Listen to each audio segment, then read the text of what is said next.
خیلی خب اومدم یه جای جدید الان. حالا وسط شهره، قشنگ دور و برش خونه است.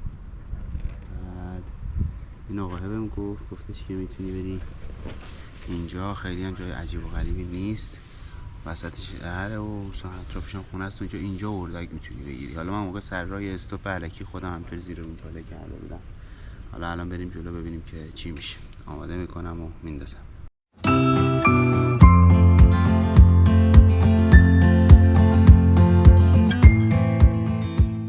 دیروز چیز نداشتم، هرزگرد نداشتم، امروز رفتم هرزگردم خریدم ولی یادم رفت با خودم بیارم. اینجا خیلی اوه پسر، اینجا چه چیزای عجیبی داره. اینجا هشمامش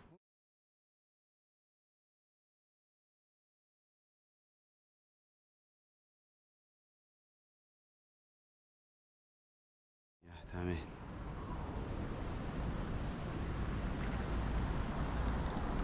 این دفعه دیگه میخوام بیارمت بالا ببینم تو چی. آشغاله؟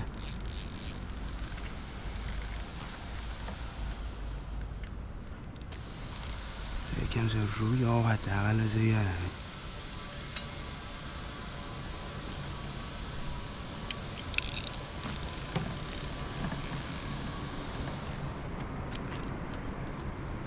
سیم مسخره رو هم جمع کنم.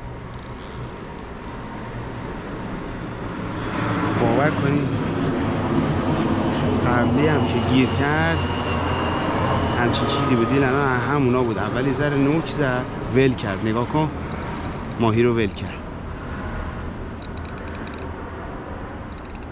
اینجا یه چیز جذابی تو آبه که معلوم نیست چیه.